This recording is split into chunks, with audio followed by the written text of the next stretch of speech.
Hi, everybody. I see you coming in from all over the place right now. Just watching you line up. I'm going to look at some of the names as you come in. Make sure we are recording. We are. Hi, Jamie Barone. I see you. I see a bunch of names. If you want to say hi in the chat, say where you're from. Hi, Bryn. I see you. My God, we are filling up so fast. Say hi to each other in the chat. Tonight we had to do this in webinar format, so we're not able to show you each other.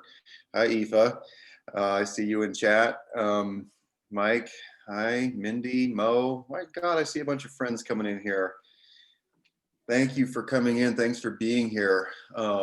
Yeah, so we are in webinar format, which means you don't get to see each other like we usually do. Hi, Sinead.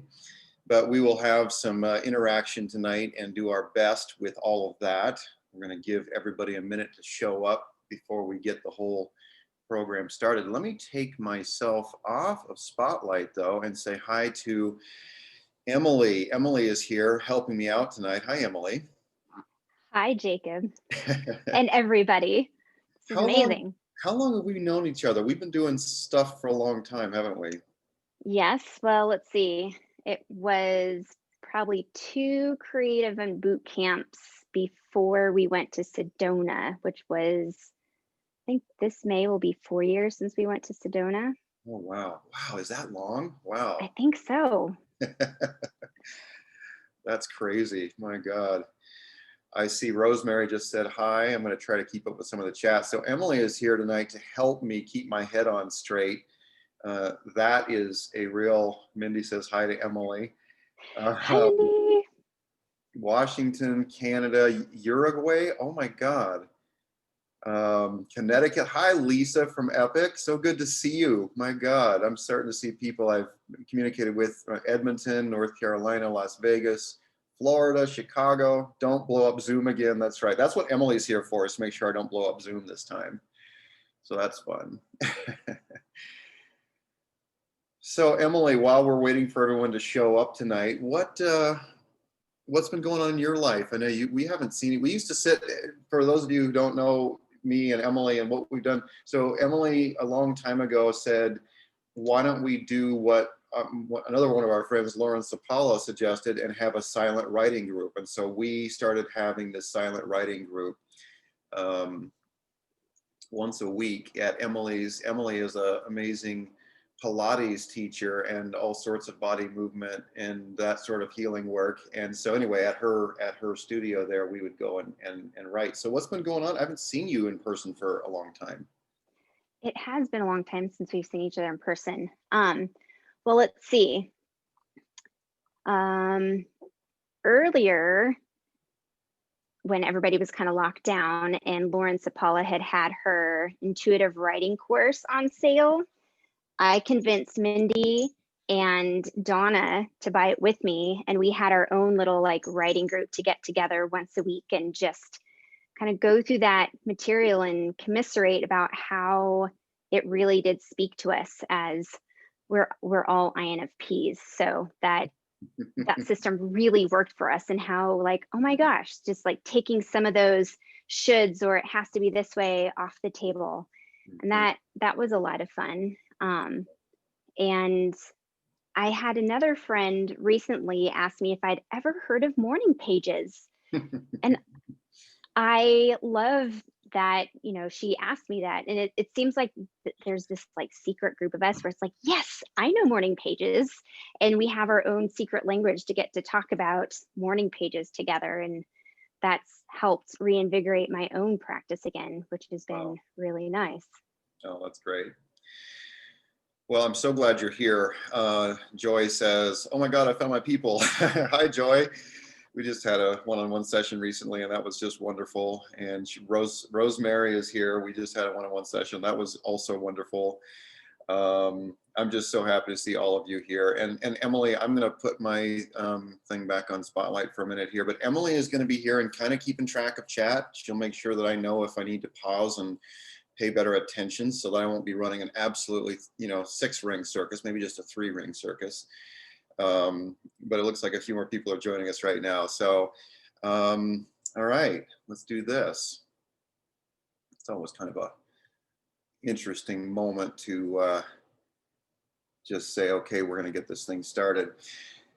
First of all, I just want to thank you for being here. You took time out of your night. I don't know about you, but the world feels like a lot right now. It feels like we're all in the middle of some kind of birthing, some kind of amazing experience of change, of transformation. And I can't speak to birth as a man. I remember writing something like that on Facebook one time, sort of comparing writing a book to giving birth. And oh my God, I got in trouble with all of the women there who were mothers who had given birth. They're like, you don't get to talk about that. And they were right. But I've been present at a couple of births.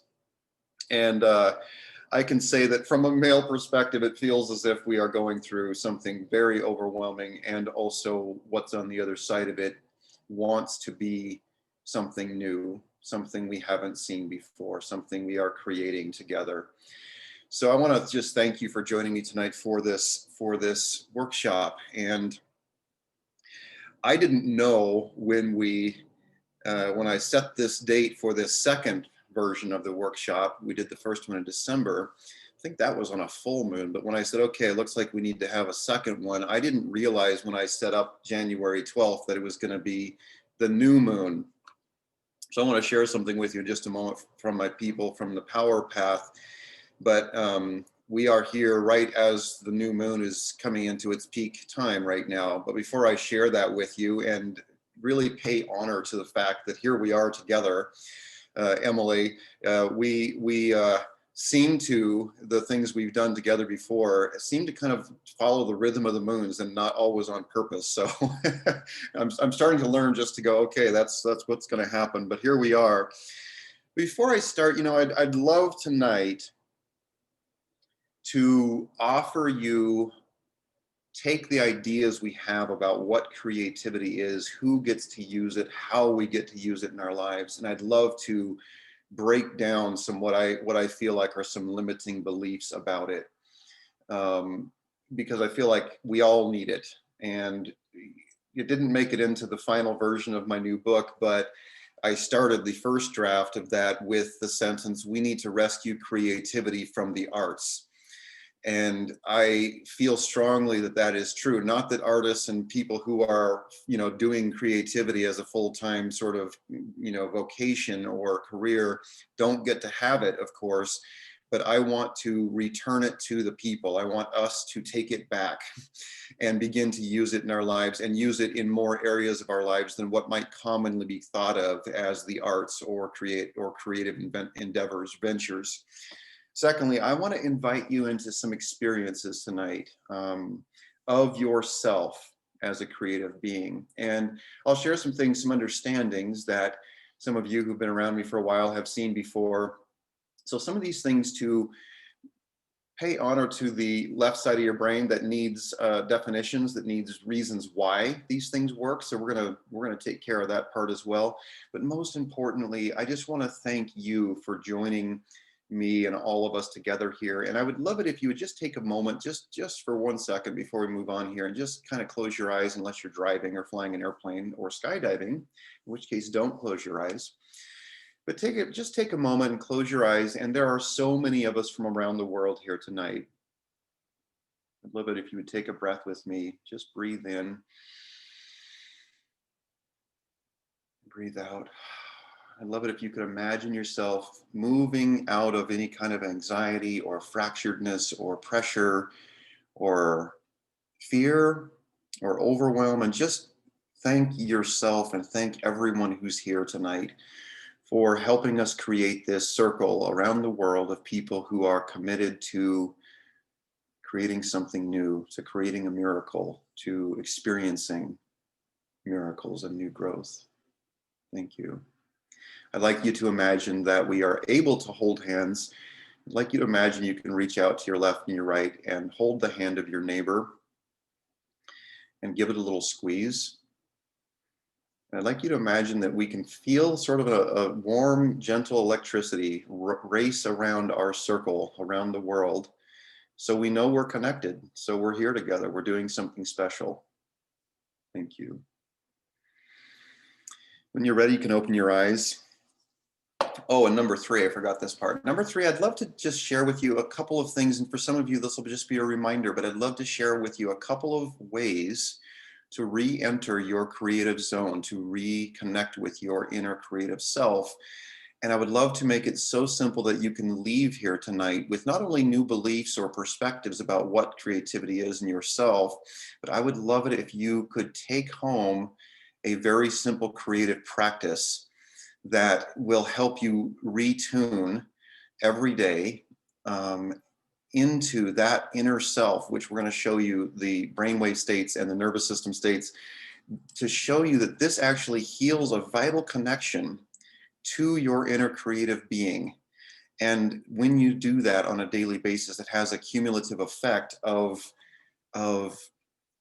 bringing you into more artfulness, into more creative power in every area of your life, your relationships, your work, your creative endeavors, you know, the things we call creativity, but every area of your life, the way you live in your home and your body, the way you treat yourself, the way you treat the people around you, so that we can bring more and more health into our own experience of life. And I am so firmly convinced that one of the reasons we're doing this together right now, one of the reasons this is important, is that the world out there is so full of chaos and so full of so many stories of dis-ease, of mental imbalance and mental fracture, of mental, boy, there's some word I'm trying to think of. But I just know that as we create and connect to this inner health, as we bring that health into our lives, we become the medicine, we become the cure that this world needs, right? Because I know that a truly healthy organism, whether it's a cell on the microscopic level or a person, does not take more than they need. They exchange in a healthy and joyful way with the cells and the organisms around them. So I know that as you come into true health and balance in yourself, and as I do, we begin, without having an agenda to change the world, without, you know, firing up some great campaign, we begin to see a world that begins to change, that begins to come into health. And I think that that is one of the reasons why this is very important, that we're doing this together, not waiting for the world to change without us. So I'm going to do some witchy stuff because that's what I do. But I want you to be aware, and if you're near a candle and want to do this with me, please join me. I would like to light a candle in honor of the new moon. This for me is a ritual. So I'm going to hold up my candle and light it. And I'm going to put a little bit of Palo Santo wood in there, just to make it really weird for some of you non-witchy types. I think there's a lot of us here who have begun to tap into some of the old ways, and we're bringing them into the new ways. And I am a big believer, and not just a believer, but an experiencer of the power of ritual and why that's important psychologically. So I'm just going to give us a little bit of the Palo Santo. And by doing this, I am signifying to myself, my psychology, that we are entering a special place where I'm asking for intuition to lead us. I'm asking us to join each other in an intuitive experience of who we really are and what is possible for us. And I want to read you a little bit what the Power Path people said about, if I can find it real quick, the new moon. Nope, not that. There it is. All right, so my friends, Jose and Lena Stevens down in Santa Fe, they're shamanic practitioners. They're also academics and deeply learned people. But here's what Lena wrote about the new moon. Tuesday, new moon in Capricorn, January 12th at 10:02 p.m. Mountain Standard Time. So just a few hours from now, we're just moving into the new moon energy right now. This moon is all about support and building a new container where your support is coming more from within and your own inner wisdom, and not so much from the outside and outside sources of support. This may be a big change and different from expectations you had in the past. If you continue to expect support from old structures, you may be disappointed. Self-doubt can also surface as something to work through as you question yourself or feel unsupported by what has supported you in the past. As this is a new time, it requires a shift in your trust and your sense of inner self-esteem. Focus on your inner strength, your intuition, your abilities, your talents, your new ideas, and your inspiration. This is a perfect time to plant a seed for something new, and then to trust that it will take root. This is not only for yourself and your personal intentions, but for the planet as well. I read that earlier today and I thought, wow, what a perfect thing to share with all of you tonight as we gather, as we talk about how to come into this creativity, into this power of who we really are. I wonder if a few of you might want to just share in the chat. Don't do it just yet, but I'd like you to look around the world, and not around the big world out there, but around your own world. I wonder if in just a couple of 3 words or a short sentence, you could just write, what would you love to plant a seed for? What miracle, we're going to come back to this at the end of the session tonight. What miracle would you love to plant a seed for in your life, in your world? Knowing that as you plant a seed for miracle in your life, you are actually helping miracles happen in the world. So let me just give you a definition of miracles, because I'm doing, witchy stuff here and using candles and Palo Santo and things like that. But just here's my definition of a miracle. Something good that happens when it doesn't seem like it should, given the circumstances. So I'd like you to just take a moment and look around your life and think about, what would be one thing in your life that you would love to see change or transform or grow? What would that be in your life? One thing. If you want to put some things in chat, I'm just going to read a few of those. Something good that happens is a miracle when it doesn't seem like it should, given the circumstances. All right. Self-love, inner peace, to fall in love with the world again, prosperity. Yeah. More compassion for self and others. Give me some more. Keep it going. Less pain, unshakable faith in life. A baby, writing my book again, expanding my embodied light. I want to just stretch. I could feel myself want to stretch, expand. People reclaim their own power and love. More me time. Seeking a mentor for, and you have a question mark, love and to love. Bravery to voice equality for all. Self-actualize. Genuine communication. Focus on what is important, not so easily distracted. I'd love to see the broken threads of humanity repaired. Communication with spirits of nature, knowing what to say from the heart. Oh my God, yeah, so many good things. And I'm going to just move with, I'd like to emphasize that I'm going to move a bit with intuition. Some of you have had one-on-one sessions with me, and during those, we put down our agenda.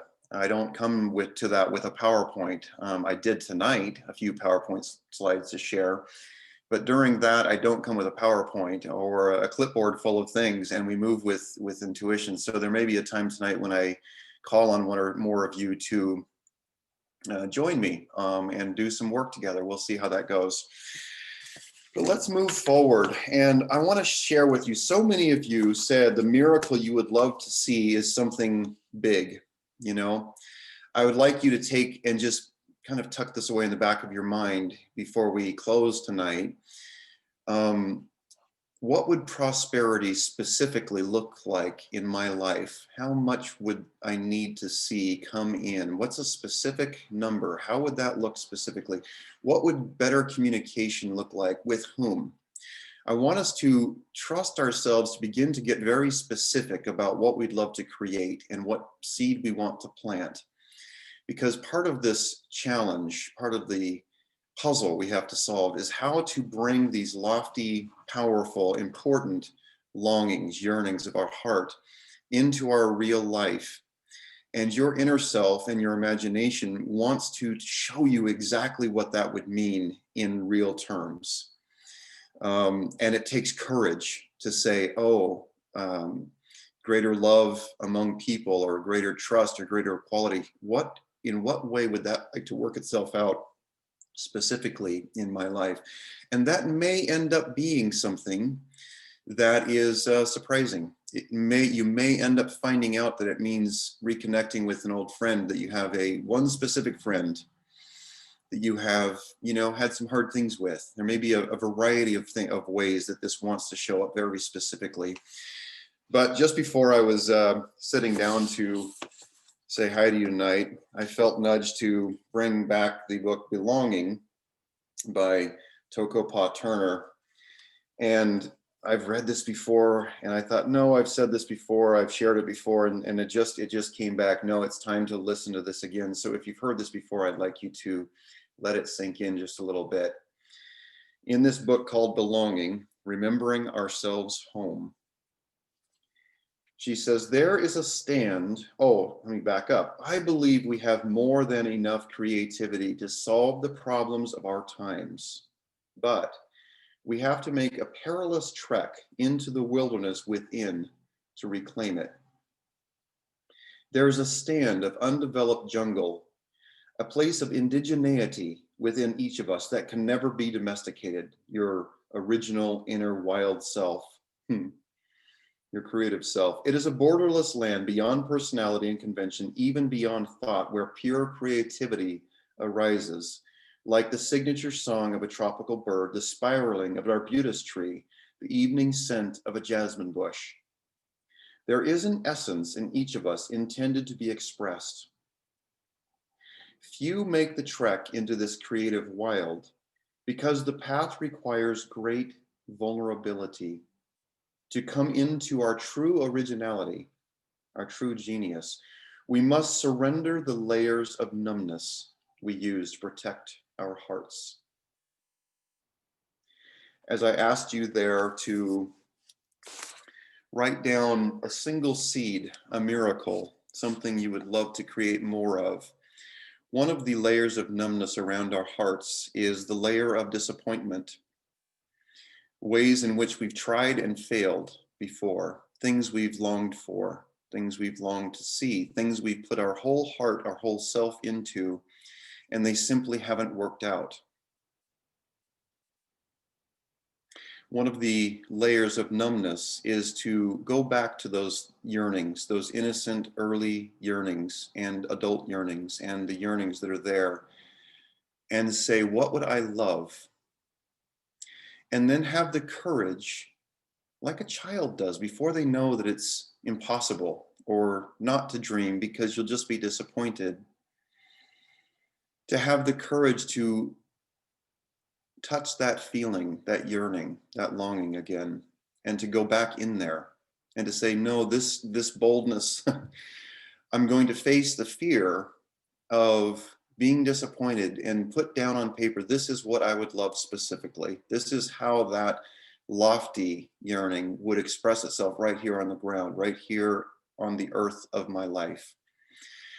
I would like you to take just a moment with your notebook and finish this sentence. I didn't plan on doing this. Finish this sentence. I would love ... but I'm afraid to write it down because I've tried so hard to do it or accomplish it or see it before in my life, and I've been disappointed. So it's easier not to be specific. I would love ... Finish that sentence 2 or 3 times. Let your imagination and your inner feeling lead the way, and write down 2 or 3 things I would love.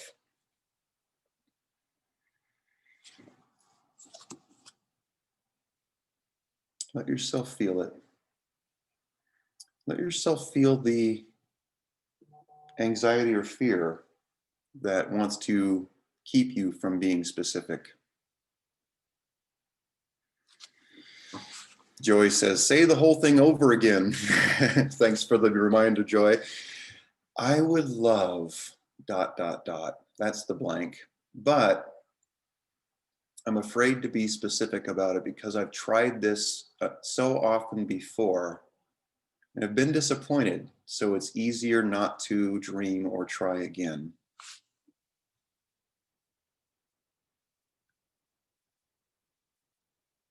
Hmm.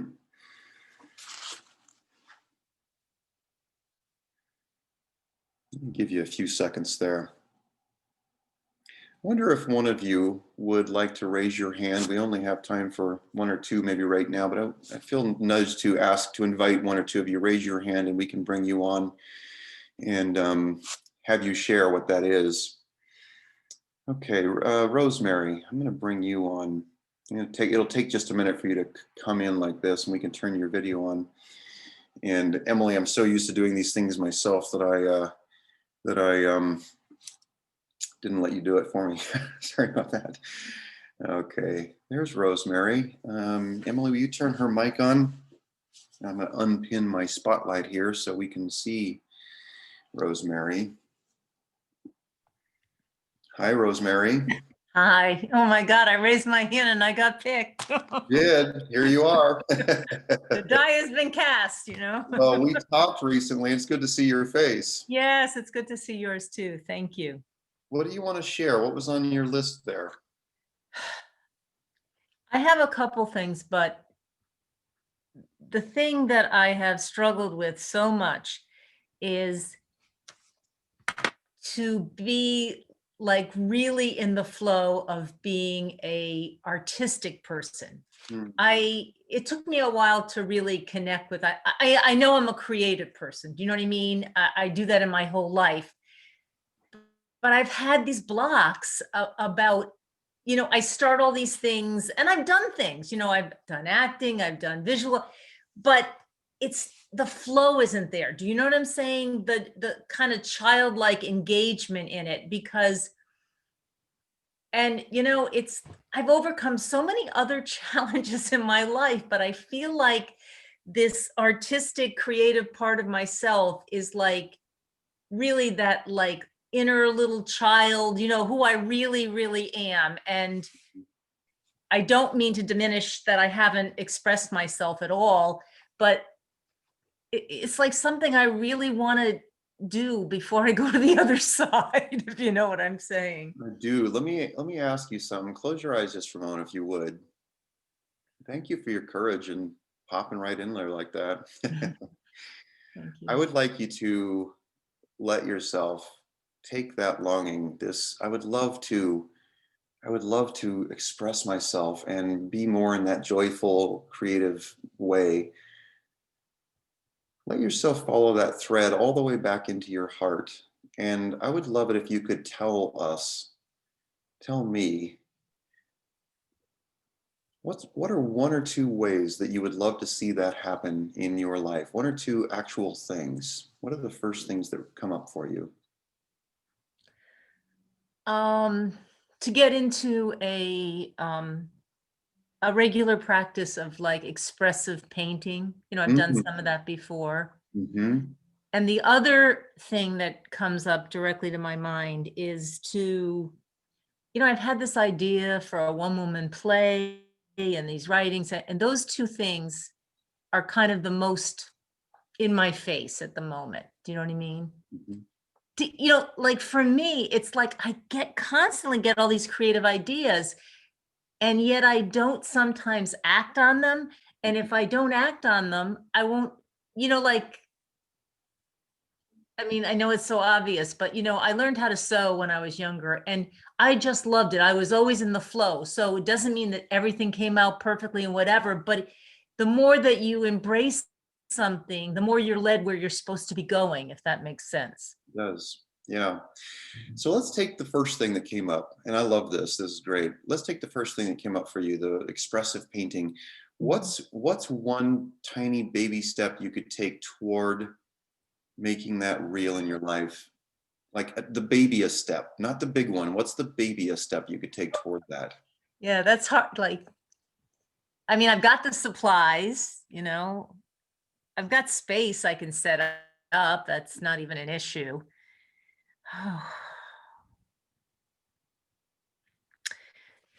Well, something that I have done, I just haven't done it really recently, is on a very basic level. I call it watercolor words. It's like every morning using my watercolors and just writing down almost like intuitively the words that come to my mind. So that would be like a really baby step. It's not exactly like, having a canvas and, all that other stuff, but it's something in the flow. Mhm. Will you do some of that tonight after we get done? Sure. Yeah, I will. Thank you. And you'll email me a picture tonight or tomorrow morning with that? Yes, I Okay. will. Thank you. Thank you, Rosemary. And that's just a baby step, right? Right. And the adult mind wants to say, well, that's not enough, or that's not big enough, or it's not going to be on the canvas. But you intuitively picked that one thing as the important way to move toward this expressiveness, and you picked that one baby step as something you can do immediately without more equipment or more knowledge or anything, right? Mhm. Right. Okay. Okay. Thank you, Jacob, so much. I loved meeting you through the gathering of creatives. So you have a really beautiful soul. So thanks so much. I appreciate it. Thank you. That was awesome. Thank you. Um, so you just and that just really means so much to me that Rosemary was willing to share like that boldly in front of all of us. And I would like each of you to take a moment and think about that. Like, what did I write down? And then what would be the babyest step toward that? You know? Um, all right, I'm going to share my screen with you. Thank you. All right. And we're going to make sure, I think, that I'm doing this right. But also when I say doing it right, isn't it funny? Isn't it funny? And I'm sharing right with you now, like the nervousness of being in front of, all you people from all around the world and, doing it right. Isn't that interesting? And I know, like, from having been with you now, and many of you one-on-one and many of you in group settings, that you're not looking to shame me or go, oh my God, he didn't know how to click the full screen right away. So that wasn't, but isn't it interesting how the critical voice runs inside and saying, and with all this anxiety that says, if you don't do it right, then all is lost. I about said a bad word there. All is fucked. I'll just say it. Right? All is lost. And there's all this fear, which means then it's too terrifying to just step forward. Imagine a group of children playing, and one of them stands up and says, I want to show you something. Do you think they care? Do you think they care about if they did it exactly right? Right? Well, they don't. So I'm going to share with you a few things, and we'll bounce back in and out of the screen here, but I actually want to model for you right in front of you and with you what this experience of creativity is, right? So it's not perfectly polished with every word exactly right. And my adult self did want to do that today. And I actually got nudged during my journaling practice earlier in the day. In the past, sometimes I've written out an entire script, and that does help settle me down sometimes from feeling anxious. But my inner self nudged me during my journaling and said, why don't you trust the people who you're gathering with, and why don't you trust yourself and all of the things you've been studying, and actually trust your heart, the things you want to share, that it will be enough and that will be good enough, right? So I want to share that experience with you tonight. And I'd like you to take what we're doing tonight, and this experiment with imperfection, and knowing that you belong and that you're good enough no matter what's going on, no matter how it is that you show up, that you're good enough.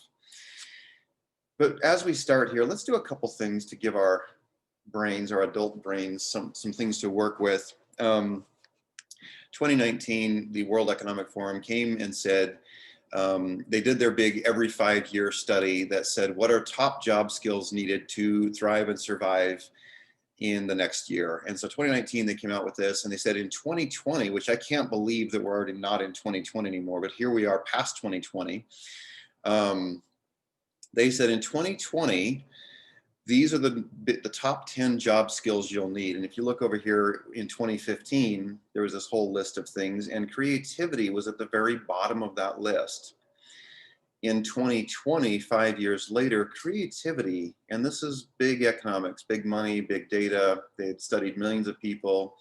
They had moved creativity from the very bottom of that list to number 3 on the list.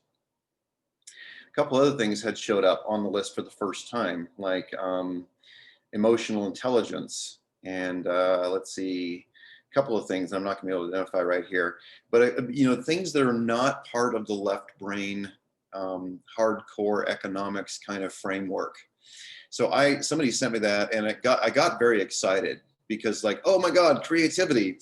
It's on the list, and not only that, it's moving up the list. And then later, I actually went and did a study on my own and said, okay, so if creativity is at the top of the list, then let me ask everyone, what's your greatest struggle with creativity? What's your greatest struggle with creativity?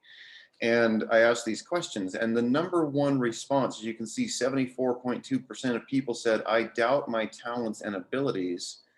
I don't think I'm good enough. You know, and this other big category over here, I start projects and then abandon them. I'm not sure why. I give all my energy to something else, my job, my family, my friends, and I don't have enough time or energy to devote it to what I have going on in my life, or what I really truly desire. Or I see myself as a creative person, but I don't think my creativity is valued by others. So there were all these different things. What I have to make, what I make has to be perfect, or I don't think it's worth my time. Okay. I have an idea, but I don't know where to start to make it real. And so that really set me on the course of asking other questions about what is creativity? What is this mysterious, elusive commodity that it seems like some people own all of or most of, and most of us don't feel like we have enough of, or we don't have access to it enough of the time. And so I'd like to plant the seed in you right now tonight. And if you've heard this before, I want to plant it a little bit deeper, that creativity is the process by which something rare, original, and valuable is formed. I'd like to plant the seed in you that the very most important, rare, original, valuable thing that you can form is yourself, is your whole life, is who you are. I'd like to suggest to you that creativity, that the energy that is creativity, wants to infuse your entire life, not just writing the book or painting the painting. Those are wonderful things, or dancing or singing, or you start listing out the common traditional like expressions of creativity. I would also like to tell you that there is a process for this, and I'm excited to see it boiled down. And it took me a long time, and 6 or 7 drafts of a book, and working with a lot of you, and really being on this detective hunt for what is this, and how do we get to it? And so this process is self-discovery. Who am I? And I found that after that follows self-acceptance. Not after, it's with. It's a Venn diagram. It's a virtuous cycle. It goes around and around in a spiral. And as a process of these things, the self-discovery, who am I? Who am I? Discovering that begins to open up room for, oh, I'm really curious about, I really like this person who I'm finding out about. And as those things happen, this natural process of transformation, of becoming more of that, becoming more of who you really are, and beginning to take joy in it. Because, you know, if you think about this, if you really firmly believe that who you are is valuable, who you are, your interests, your quirks, your desires, your yearnings, the things that, you know, make you tick, if you believe those are valuable, don't you think that on this list of challenges, I give all my energy to something else, I start projects and then abandon them, not even sure why, I see myself as creative, but I don't think my creativity is valued by others. What would happen to that list if you get so firmly rooted in who you really are that you value that you accept it? Don't you think that what's right in the middle of this creative expression, don't you think that that would begin to happen more naturally, more and more naturally, kind of like breathing? Yeah.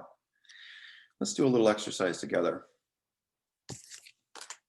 I have so many books and they're weird.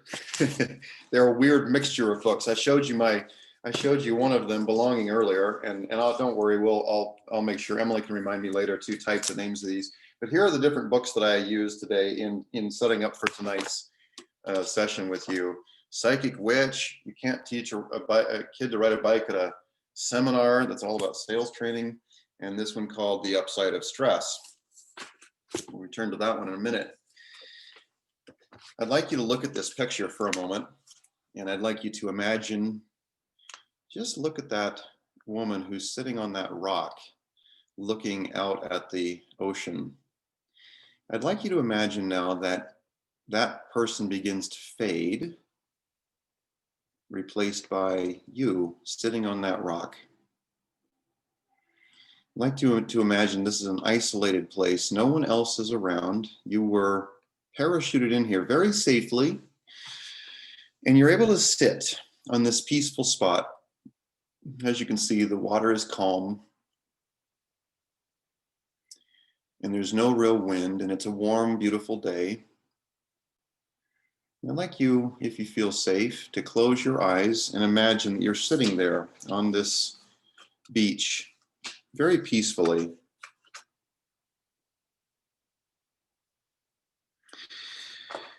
You're only going to be here for a few minutes, but while you're here, that backpack on your back, that is full of things. It's full of ideas of who you are. It's full of roles like wife or husband or partner or mom or Democrat or accountant or engineer or caregiver.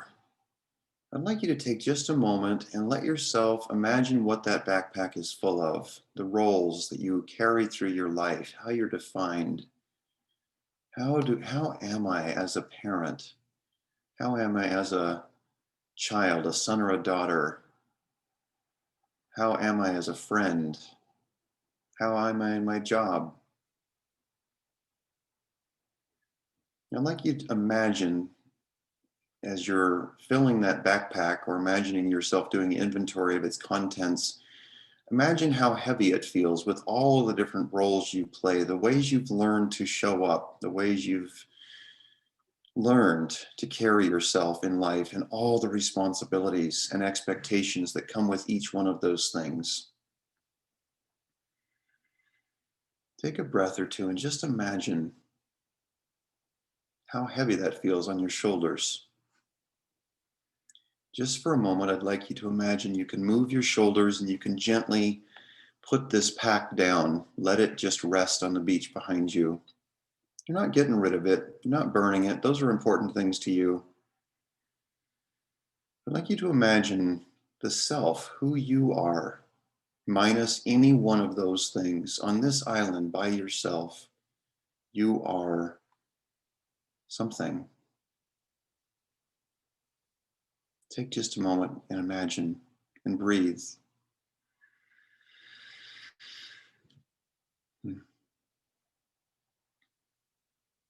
As you imagine how it would be to be completely free of any one of those definitions, I'd like you to imagine that there's a rating scale you could give yourself on a scale of 1 to 10, 10 being absolutely bursting with potential and accomplishments and joy and love and life and creative energy, and 1 being very much not those things. Just pick a number.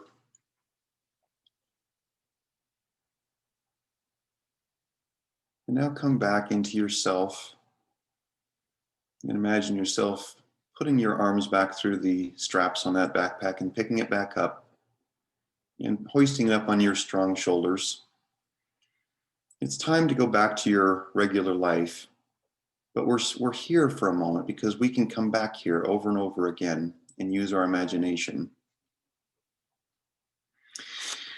I'm going to get out of the screen share for a minute, and I would like to see in chat a number of numbers that you picked for that self. Just what number did you give yourself in there? Just go ahead and type it. You don't have to, but if you feel like you want to give that number, that self a number. Lots of numbers coming up. There's no wrong answer. This is actually really important because this is going to be a practice we're going to use as we go forward.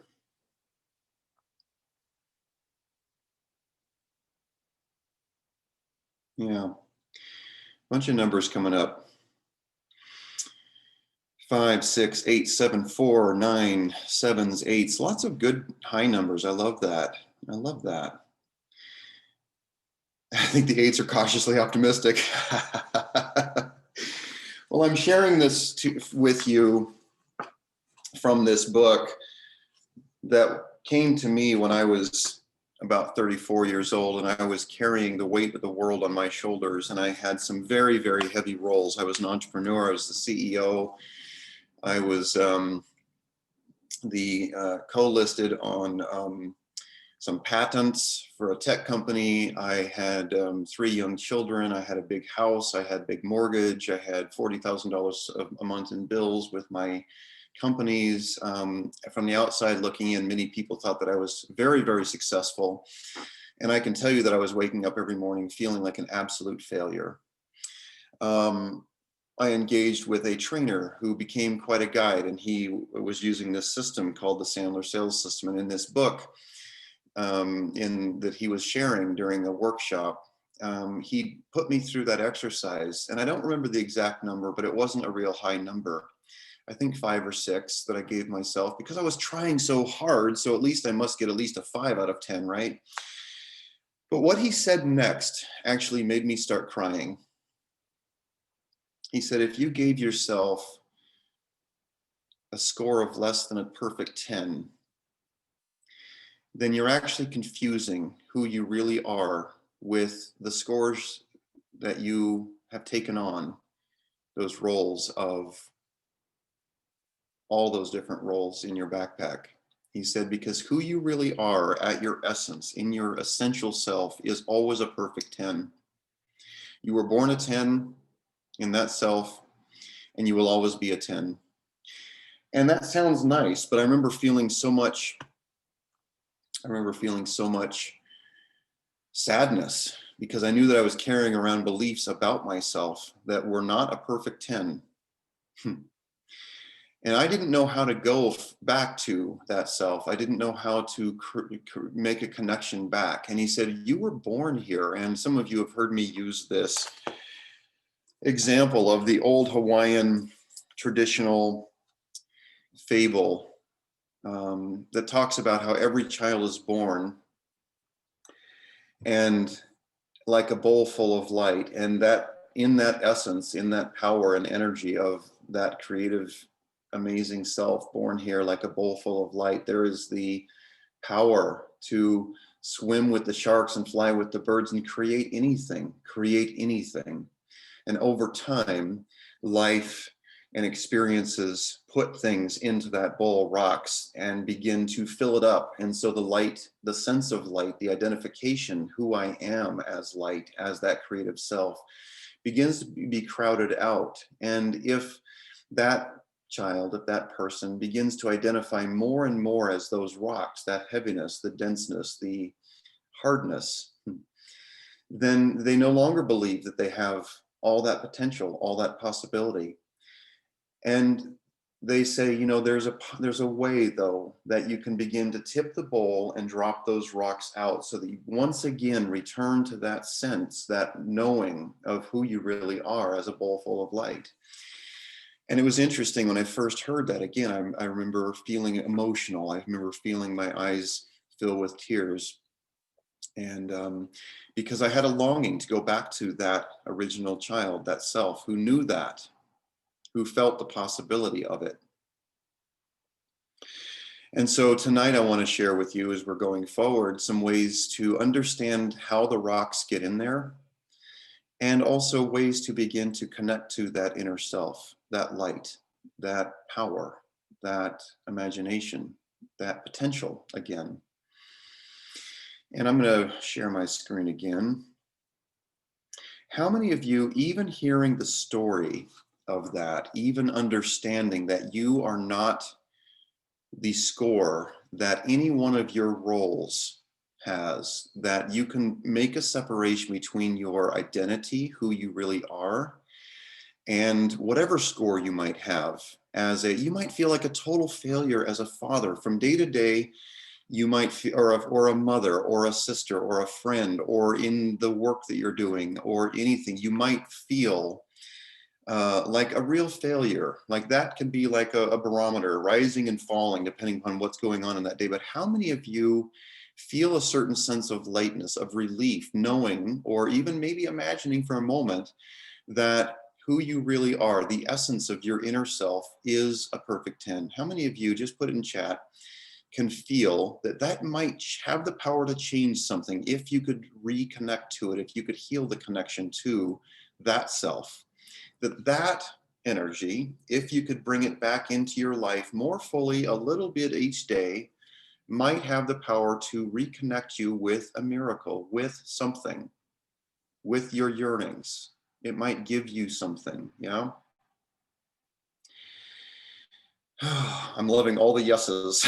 And by the way, if you don't say yes right now, or you don't want to put that in there, if you're not even sure, if you feel really skeptical about it, I want you to know there's no shame in that either.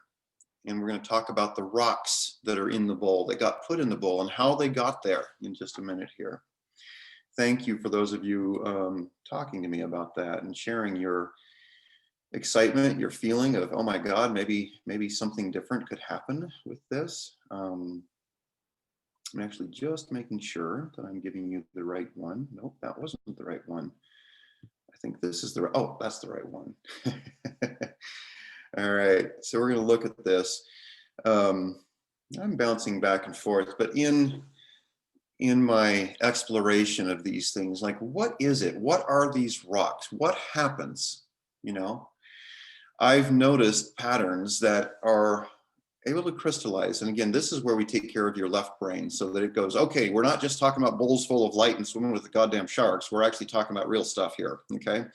So the enemies of creativity, and let's just imagine that your inner self is that bowl full of light. It's that original inner miracle that showed up as you before you knew all the rules for living. You knew all the ways that you'd been disappointed, that you tried, that you poured your heart and your soul and your effort into these things.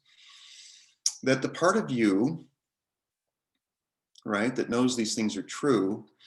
There are the enemies, though, and these are very natural. And the first one is socialization, and it's how we learn how to become these adult selves.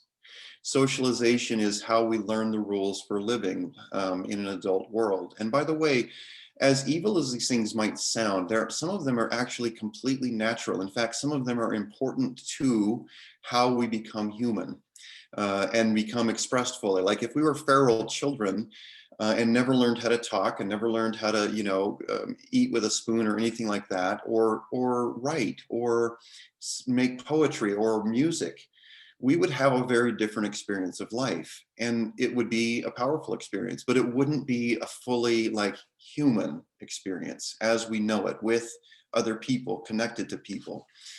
And so socialization means this is how we learn how to be a socialized creature. We learn everything in that, whether it's speaking or standing up and walking or writing or using the toilet or eating or any of these things, how to be in relationship to other people. We learn all of those things, and most of them we learn by mimicking others, right? We learn how to speak by mimicking others.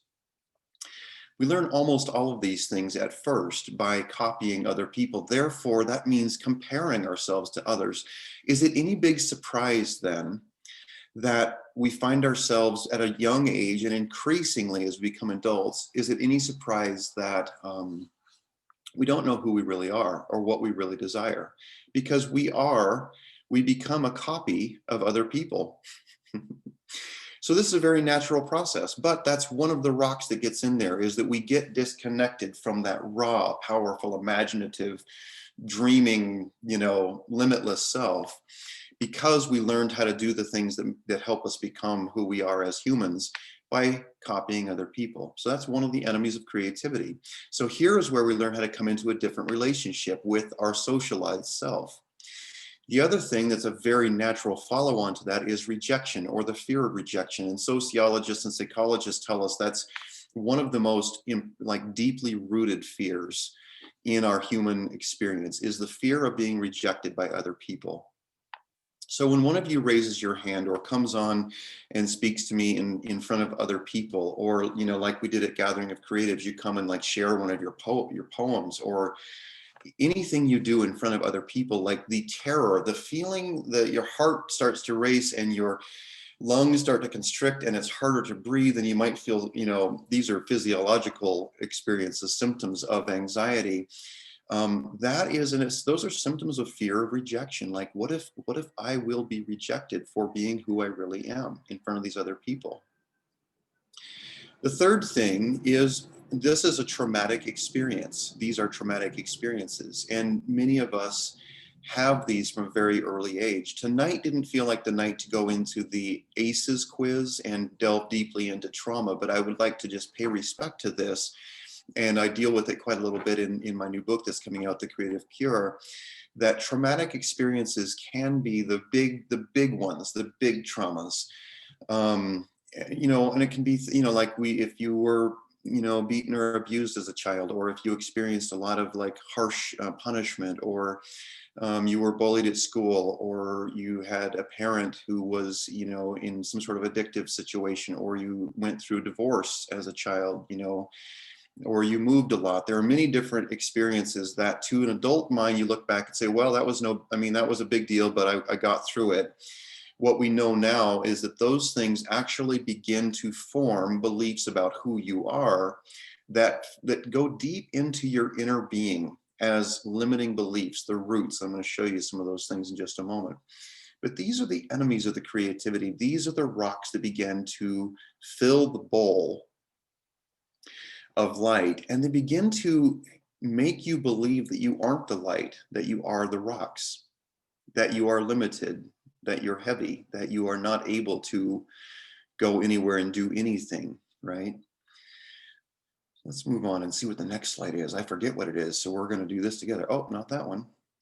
So how does this child with a cape on, a Supergirl or a Superboy, how does that person become this person on the other side of the screen here, bent over a spreadsheet and bills and heaviness, and wondering if maybe time has run out for them to have a satisfying love partnership, or enjoy prosperity and abundance in their lives, or live in a home that feels good, or have a body that is as healthy as it can be, to where they just love their body, and even just loving their body and not judging it every day. I mean, how does this person over here, who doesn't care if their tummy sticks out or what people think of that goofy cape they're wearing, how does that person become this person, right?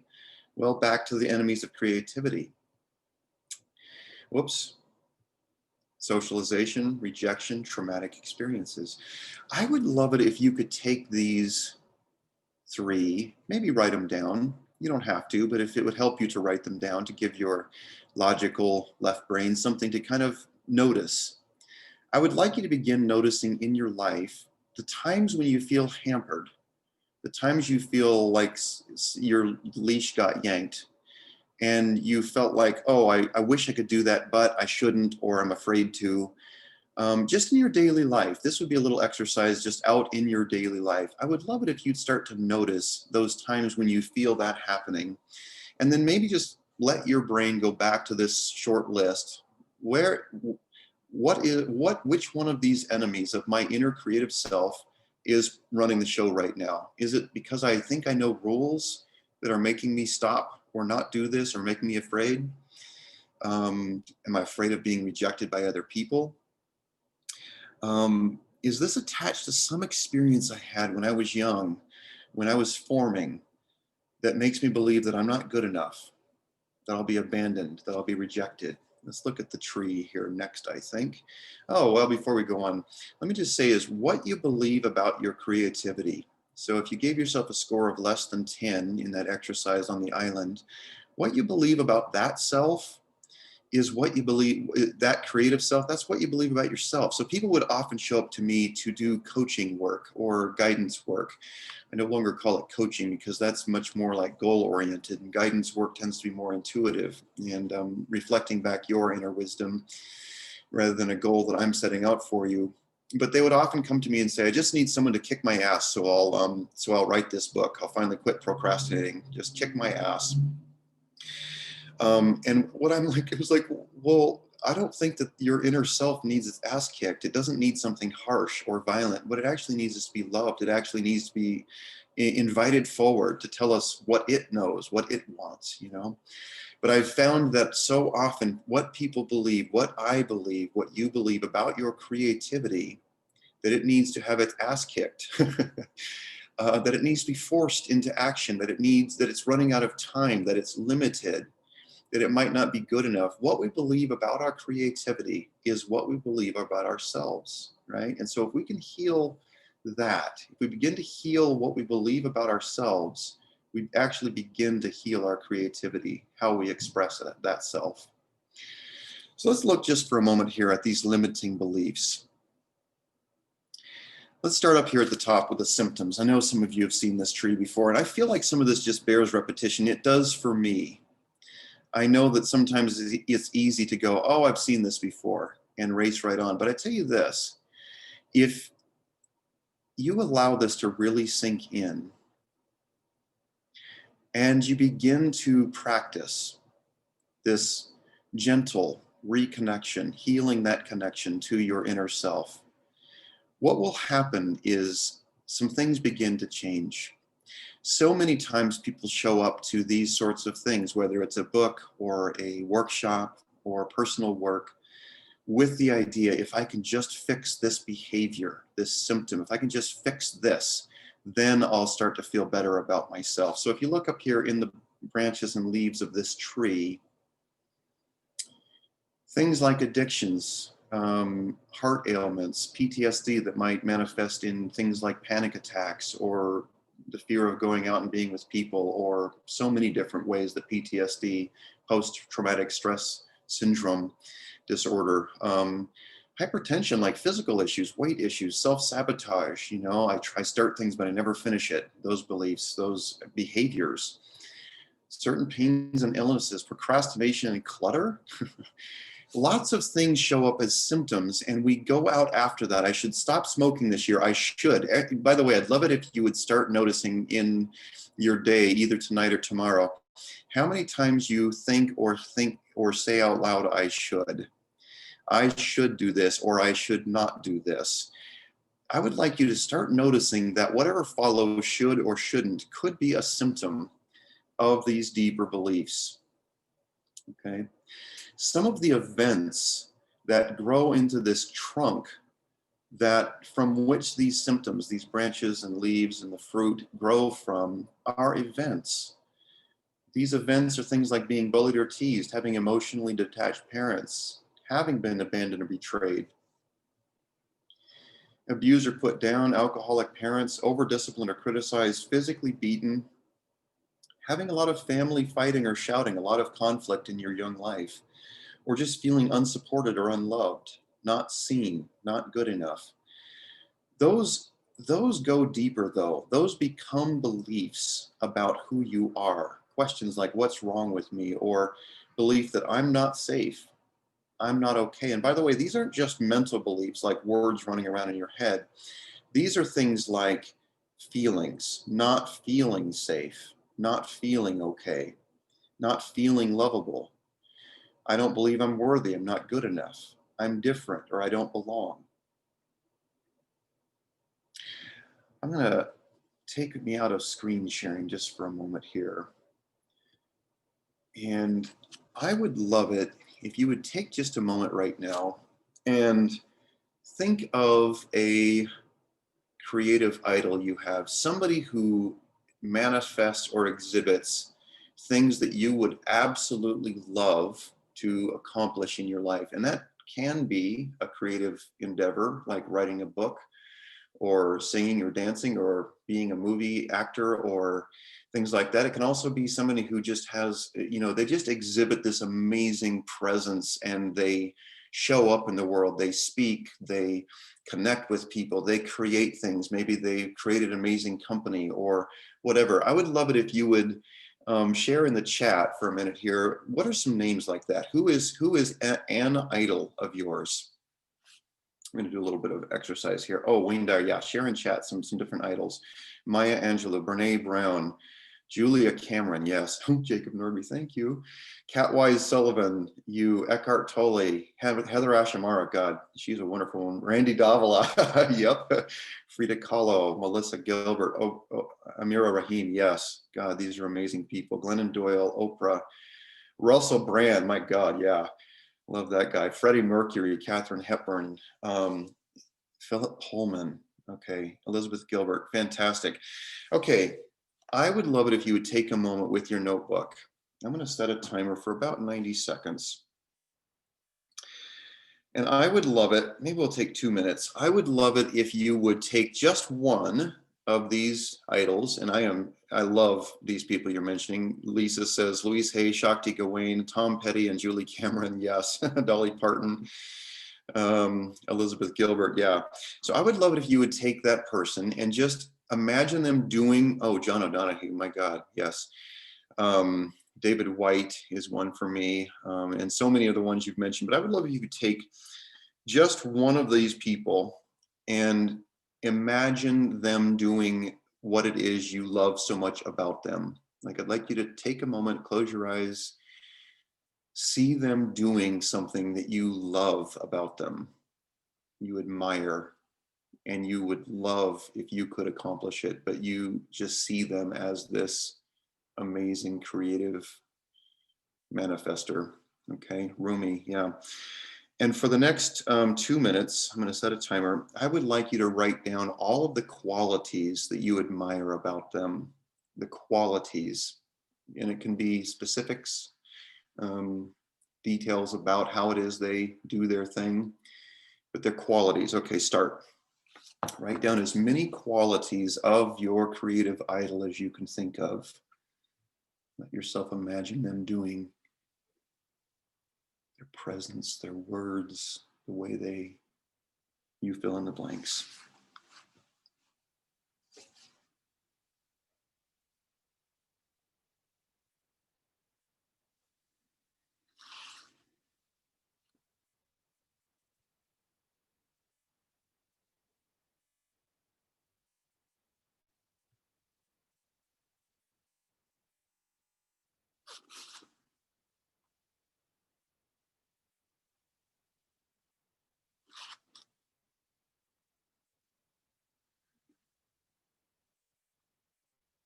About a minute left. What are some qualities of this person that you admire so much?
All right, time's up.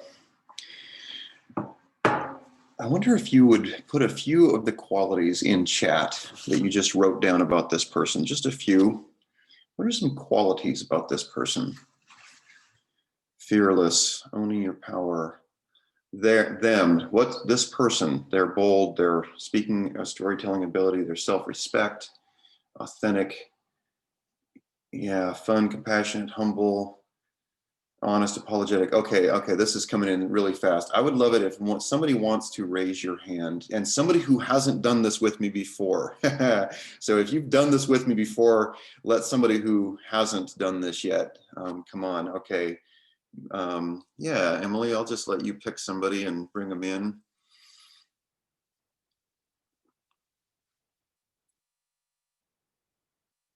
If you want to pick a hand and bring that person on, I want to talk to somebody so we can actually do this together.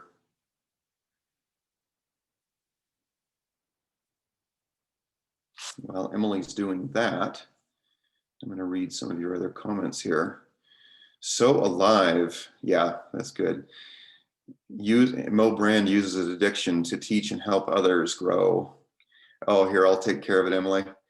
I'm going to bring Mo on. I'm going to promote Mo to panelist right now. Thank you, Emily. So Mo's coming on up here, and let her join us just for a second while you're putting in more in chat. Mo is time traveling. There you are, Mo. And I'm going to unmute you or ask you to unmute. Can you do that? Hi. Remember when you said about really nervous, and I'm like, I do Facebook Lives and Zooms all the time. I'm not nervous. It's like I just don't do it. Figure it out as I go. You know, build the plane as I fly. Oh my God, my heart is about to come out of my chest. Well, I'm glad it feels that way, right? That's amazing. It's exciting. Who did you write down as your creative idol, Mo?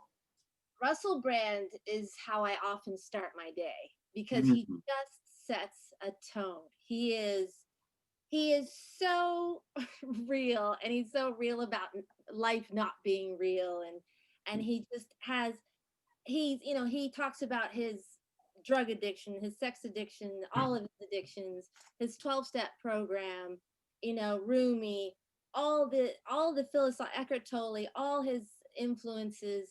He's just so and he makes you laugh, and he shows you that you're normal, and that he struggles, and that we all struggle, but there's a way out, and that he empowers people, and he gives so much just by being him, being his 10. And and that's what I do. I'm learning to be a wellness coach because I want to bring people to peace, because when we're at peace we can do anything. When we're at 10, that's when we're at peace. So I get very excited about it. Oh, that's so awesome. Yeah. What are some of the things you admire so much about Russell? Like just anything. I love that he's a dad and a husband, and he's homeschooling, and he talks about that and how, it totally stresses him out. And he was talking the other day, he was happy it was Bake Off Day. Just his journey with fame, and how he's had to spin that, and how surreal it was going to award shows with his mom. And just, he's such a genuine person. Like, I really feel you could just hang out with him. I could sit down with him and have a cup of tea and just talk about anything and everything, and you would just come away feeling so energized. He talks about his pain. He talks about his struggle. He talks about everything that he's had to do, and that gives hope to everyone that is going through similar things or can relate in some way, because we all have pain and trauma. And do you mind if I add a few things? And if these are not on your list, then you can tell me that you don't care about these things. No, tell me. Okay, because I fucking love Russell Brand too. I just love him. He's amazing. I love his razor sharp wit. I love his irreverence. I love his crazy dressing, and he doesn't seem to care. He just shows up, just himself, right? I love his outrageousness. I love his compassion.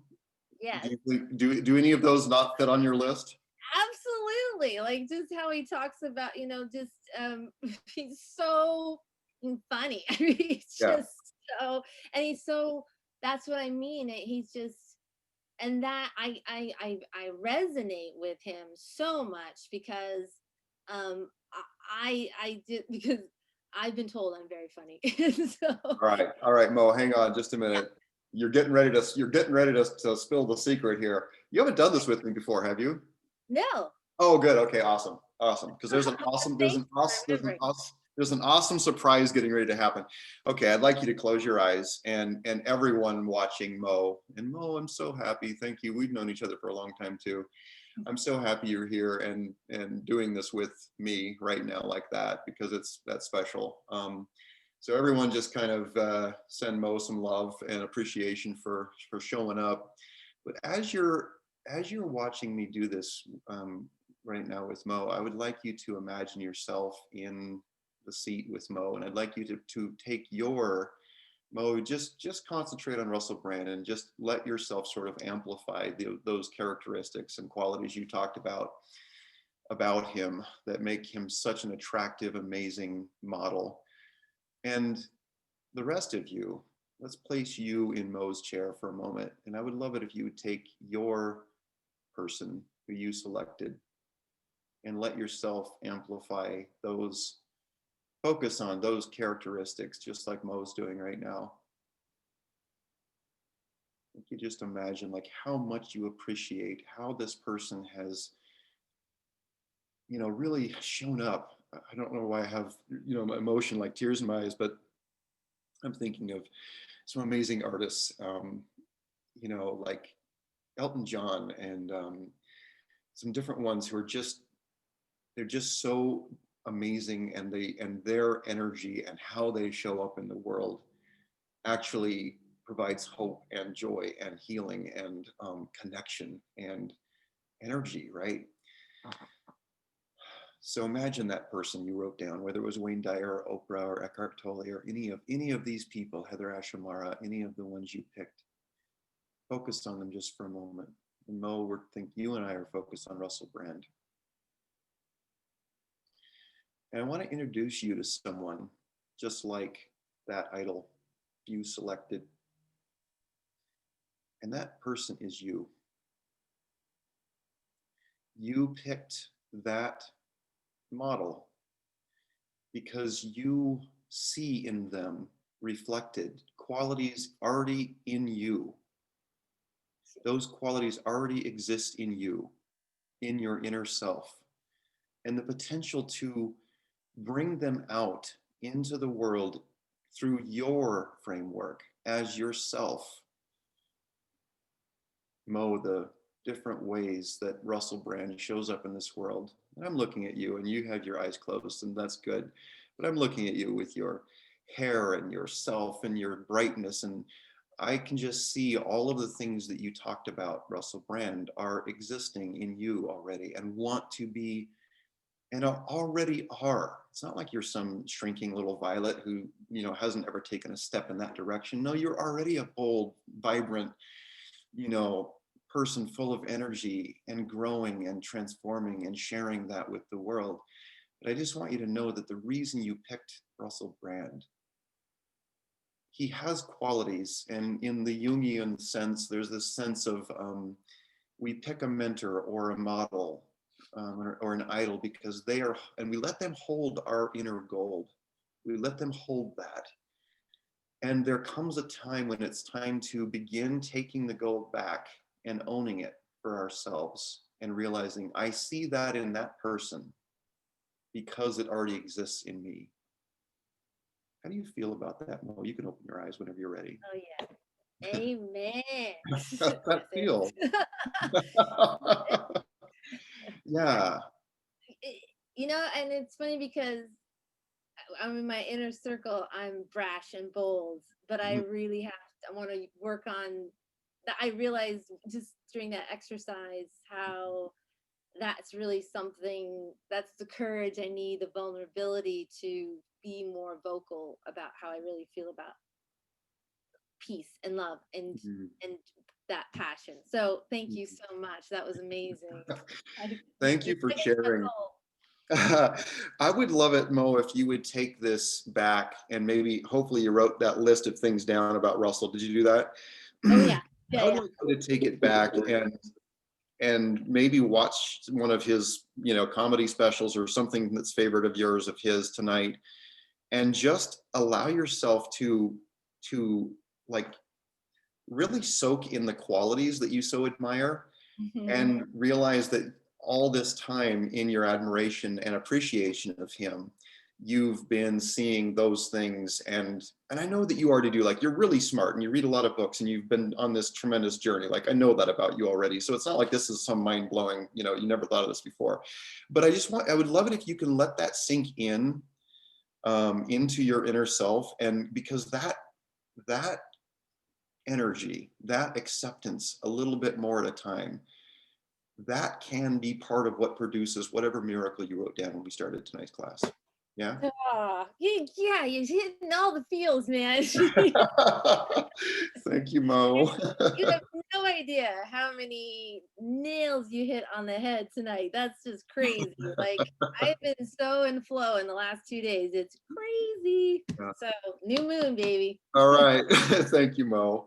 Thank you. Big hug. Let's everyone send Mo a hug for showing up like that. That was awesome. I really appreciated that. Wow. Okay, I have to think about where we are now. All right. Let me put myself back up here. Hey, Emily, why don't you turn your video back on if you want to, if you can, and let's just check in. How are we doing? Is there anything I need to pay attention to or be aware of right now? Well, there's the one thing that you mentioned about sharing the books with everybody. I started a list. I have 3 of the books I think that you mentioned that I can add into the chat later. I didn't want it to get lost. Okay. Mostly people are just sharing love. And I think a lot of what you're saying and what people are saying in the chat is resonating. Awesome. Thank you. I had to get a drink of water. Thank you. And Emily, thank you for thanks for being here. Just having you there, I don't know, it lets some part of my brain relax about doing the rest of this stuff. So I want to make sure and say thank you for volunteering to be here tonight like this. You're welcome. Really means a lot. Okay. All right. So I'm going to put myself back up as a spotlight, and let me bounce back to my screen share. I feel like there's a couple more things there that are important for us to look at as we continue. Yep, I was right. All right. So I'd like us to take a look at a zone. The zones here. This is called the polyvagal chart, and it's kind of showed up as a bell curve. But this, if you can get this, pardon me, I drank water and now I keep having tiny burps. If you can get this as a cheat sheet in your brain, this can become a daily guide to helping you move naturally back into this bottom part of the chart, which is, I call it the green zone or the creative zone. Let's take a look at that for just a moment. At the bottom of the screen, there's this zone. By the way, I need to pay credit here to the work of Peter Levine, or Peter Levine. I'm never sure if I'm saying that right, but he's done so much work and research in trauma. And he and his associates are the ones who developed this chart, or the information that led to this chart. So I want to make sure and just say that. I think he wrote a book called Waking the Tiger, and he is deeply involved in somatic practice. So, getting in touch with the body and the body senses as a way to heal. And you might be sitting here wondering, what does all of this have to do with creativity? Well, I'm here to say that and remind you that by healing your connection to your inner self and your inner sense of safety and your inner relaxation. You actually are healing that connection to your inner creative self, the bowl full of light, the original you, the perfect 10. And as you do that, it begins to have effect, cumulative effect in your life. I know this for sure. I'm watching it happen in my own life. And I've learned these things and really integrated them, taken them in over the past couple of years and turned them into a daily practice in my own life. And I'm watching miracles happen that really seem impossible, and they're happening very quickly. And so I'll share some of that in a minute. But the key to all of this turns out to be very simple. And if you look here at the bottom in the green zone, and they call it the ventral vagal state, this is a nervous system state. In this state, some of the characteristics are joy in the present, groundedness, connection, safety, orientation to the environment, curiosity and openness, compassion, mindfulness, and social engagement. These are just some of these things. So as we read that list, I want you to imagine that you are in that state. Your joy, you're present, you're feeling grounded. Oh, I could feel my shoulders relax even reading this list. You feel safe. You're curious and open. In this space, these characteristics, those of you who have read self-help or spirituality books, you've been involved in workshops and retreats and personal practice and, you know, hired coaches and trainers and followed gurus and gone to ashrams and all these things. Pretty much what I've been able to see is this state, this nervous system state, is the holy grail for spirituality practices and self-help practices and personal development work. This is the holy grail. Many times we are taught that getting there can be very difficult. Like learning to meditate can be a very long practice, long process. Getting into this space it takes a lot of complicated steps. And I think that all of the traditions out there, unless they believe in some sort of you're already broken and need a savior, I think all of the steps toward that can be very useful. So no matter what wisdom tradition or practice you're part of, it can all be part of what is going on here. But I would love to simplify it for you and show you why it is that we get bounced out of this, and why in some of our cases who have dealt with traumatic experiences or are just in a traumatic life, like right now, kind of doesn't matter as much as it might have in the past, whether or not you have what's considered severe trauma in your childhood. I mean, that certainly cook some of these things into your nervous system and contributes to those core beliefs that need to be healed. But I think that maybe all of us can agree that the world we're living in, the experiences we're all going through, give rise to levels of anxiety and fear and uncertainty about what's going to happen next. And are we going to have a country? And what about our job? And do I have enough money? And what the hell is going to happen? To the point that it kind of doesn't matter so much whether or not you can point to a bunch of things in your childhood, and many of us can, but I think we can all agree that living through the last couple of years as humans is a traumatic experience in itself. And so what happens when we experience trauma or traumatic experiences or fear is we begin to move out of this green zone and up into the red zone on this chart. And things like worry and concern, frustration, irritation, rage, anger, panic, this is all part of the fight or flight response. Notice the dotted line up here toward the top of this. Now we're moving into the sympathetic nervous system out of the parasympathetic nervous system state.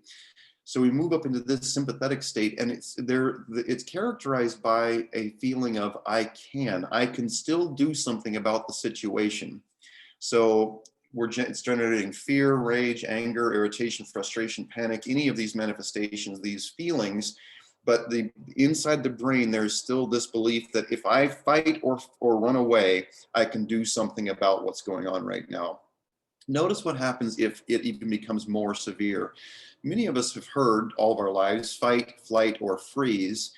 What many of us didn't realize is freeze is actually a more severe manifestation of moving away from our core green zone, our true inner self. In freeze, we start to experience things like depression, numbness, disassociation, shame, shutdown, hopelessness, feeling trapped, our body, even if we're not consciously thinking like having suicidal ideation or planning or something like that, this is where our body and our subconscious is preparing for, hey man, this is the end. It really doesn't matter what I do, because above this line, we begin to have the feeling of, I can't do anything about the situation, my life, what's going on right now. So we begin to conserve our energy. We feel overwhelmed. I want to say that no matter where you might find yourself on this spectrum at the moment, there are ways to return to the green zone. And these are important things. These are important practices. And I like to bring them to you as micro practices, micro choices, little tiny things that you can do. Because many of us who have read the books and gone to the workshops and done this, I don't know if you can identify with this, but let's just say you know that you should be journaling or meditating, or you should be doing yoga or taking a walk, or you should be, I don't know, all these things. You notice that keyword should, but even that doesn't seem like practical to deal with the situation you're in. And by the way, some of those things we don't feel like we're very good at. Maybe I am terrible at meditating. Maybe I'm terrible at journaling. One of those things, like if I were better at it, then I would do it.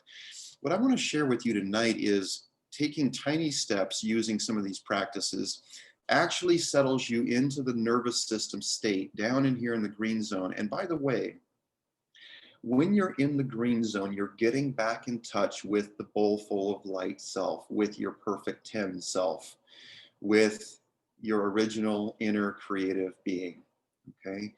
And so it's so easy often, even those of us who are trying to do creative type of activities or endeavors, it's so easy to assume that, you know, we're already projecting, I'm not going to be very good at that. So rather than entering a creative exercise or something with joy, with excitement, with curiosity, we're actually already sort of tightened up and feeling, you know, future shame that we haven't yet experienced because we're not very good at it yet, or it's not going to be good enough. And so what I want to suggest to you tonight is that rather than saying my creative practice is when I'm doing something, you know, commonly called creative, my creative practice is spending a few minutes each day reconnecting with my creative inner self. And that is not focused on the goal or the product of creativity. That's focused on you, on the who, on who you really are. And again, the left brain wants to say, well, that's not enough. That's not goal oriented. Like the left brain wants to say, if you sit down quietly and breathe for 5 minutes and feel relaxed, that's not going to get you any closer to whatever pressured goal you have for yourself. It's not going to get you out of overwhelm. But that's the left brain trying to rationalize and make sense of it. Let me just say that if you spend a few minutes every day using the practices that we're going to talk about next, then you will actually find yourself settling more and more naturally down into your green zone, into yourself, into your creative self. And by the way, when you do that, you enter a space in which your right brain is connecting with resources, with the actual facts. It's able to tell itself the truth, like oriented to the environment rather than projection, rather than things it's reading or watching or hearing on the news or from other people or what's going on in your subconscious. It's actually able to look around and be very clear about what is true. And so if you're out of anxiety, if you're out of those heightened states, you actually, even if in your, let's say you're sitting mindfully and breathing for 5 minutes and just going into deep relaxation, the big idea or the solution to your problem or the next step toward the miracle that you wrote down when we began tonight might not happen in you know, is not a goal of happening during your 5 or 10 or 20 minutes of breathing or journaling that we're going to talk about in a moment. But what you are doing is you actually returning your inner self to the state where you begin to notice those things, where you begin to pick up on the information that you need. And I'll tell you this, if you start doing this and start moving toward what you would love, but really more about how you would love to feel first, if you start doing this on a regular basis, and do it for the first few days and the first week or two, and do it for no other reason, if you need this, than that I said it will work. And also that it feels good. Like after the first couple of times, just relaxing down into the green zone and giving your left brain, oh, I'm really, the reason for this is it's good for my body to move into the green zone. If you begin to do this more, you are going to notice yourself showing up in situations that used to cause you a lot of fear, where you were locked down or tightened up, and you're going to find yourself responding differently. You're going to find interactions with other people happen more naturally and easily. You're going to find yourself having an idea or noticing an opportunity or some resource, some solution to one of your other real world problems will pop in. You'll wake up from a dream, somebody will say something randomly. This is where you enter a zone where serendipity and synchronicity become more a part of your everyday life. All right, let's see what's on the next screen here. Oh, before I move on, some of us from early childhood experience some of those things that we talked about on the other screen, and that actually heightened our anxiety levels in our nervous system to a point when we were very, very young, that we actually ended up with what they call in like The Body Keeps the Score, or The Deepest Well, those books on trauma. We actually ended up with a dysregulated nervous system, which means that our nervous systems, no matter what else is going on in our life, our nervous systems are actually stuck up here somewhere in the sympathetic nervous system state, meaning that our bodies are secreting the stress hormones like cortisol and adrenaline and those different things. So we're actually staying up in there, and it's like unconsciously we don't know why we don't feel safe, or it's hard to relax, or it's hard to feel like we're really calm or safe. There's a reason for that, and it's using some of these practices that we're talking about can actually, as part of overall protocols like working with traditional therapy or EMDR and yoga and some other protocols and modalities like that, we can actually begin to heal the core nervous system state that allows us then to move down into this magical green zone, this creative zone. Okay. And I know from, I'm going to move past these things quickly because I know that we've actually already begun to run out of time. We've been here an hour and a half, and I want to recognize you tonight. If you have to leave, don't feel badly, and I will be sending out a replay of this recording. So don't feel badly if you have to move on and take care of your children or do something else tonight. We're spending time, and I'm so happy that so many of you are here and able to stay. So I want to talk about get in the green, like the actual practices of how to get into this green zone. All right. So let's talk about a journaling practice. And I'm going to do this first on purpose. And if you hate journaling, that's okay. You don't even have to call this journaling. This is a green zone practice. And I like to say it's the first step forward toward it, because this is where you pay attention to the self that has all of this chatter. It has the urgent voice, the panic, the anxiety, all the different things that are going on inside you that make you feel unsafe. I will find in just a moment, I will find a link and be able to share it with you so you can download this. But I would like it if you would just pull out your notebook and write down 3 questions. Some of you are familiar with these, and if you are, I would suggest you do it again. Repetition is a good thing. All right, this is the creative self journaling practice, and this is something you can do in 5 to 10 minutes a day, and if it runs longer than that, it's wonderful. This can be right along with your morning pages or any other journaling practice that you might use, or if you hate to journal and don't want to call it journaling, we're just going to say we're answering 3 questions. Question number 1 is, how do I feel right now? Go ahead and take your journal out or your notebook and just write down a couple of words. How do I feel right now? Not how should I feel, but how do I feel? Question number 1, how do I feel right now?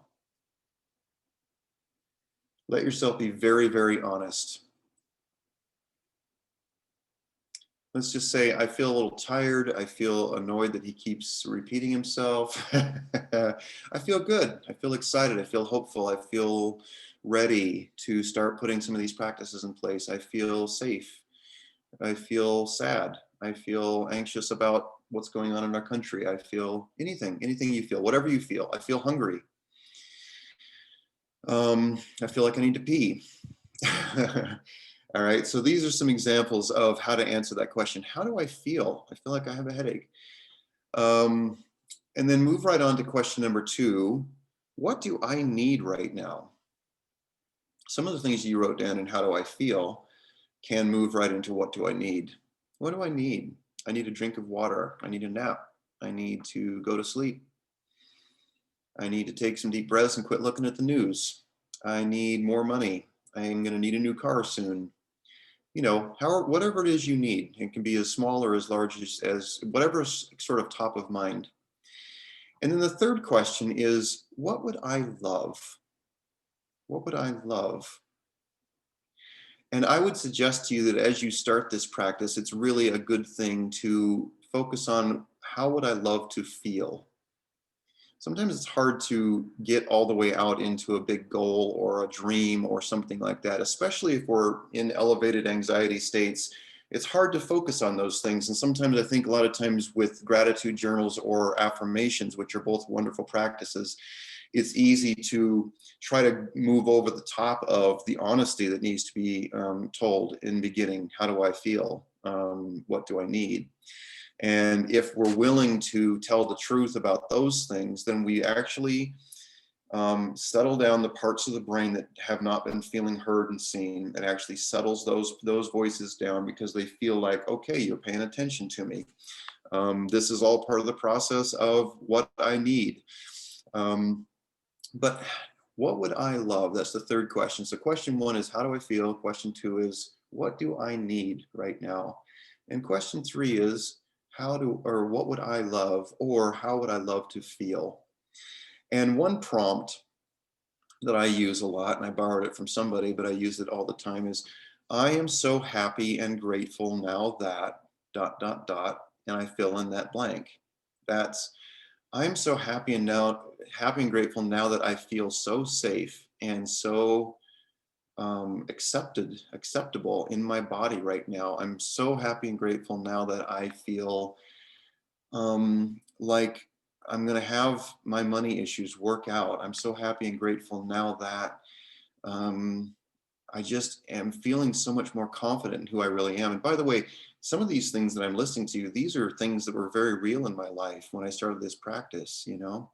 I began to notice how much I was ignoring the ways that I didn't feel safe, didn't feel comfortable, didn't feel okay in my life, and how many of these early limiting beliefs that I had running the show. So that's step 1 in developing a creative practice of tuning into who you really are. If you begin to do this over the course of weeks or months, just a little bit every day, just a few minutes every day, I want to guarantee something good is going to happen. You're going to take a step toward that green zone that we've been talking about. So that's step 1, that's number 1 guarantee. You're going to be stepping toward a calmer state, a more settled, grounded, resourceful, connected, joyful state of your nervous system. You affect your nervous system, you affect your physiology, and you affect your mental experience. You begin to affect those things. You begin to notice more resources and more ways that you can actually make the changes you need to make. Step 2 is do a mindfulness practice of some kind. And let's go ahead and just do one right now, just for a few seconds. Just close your eyes with me.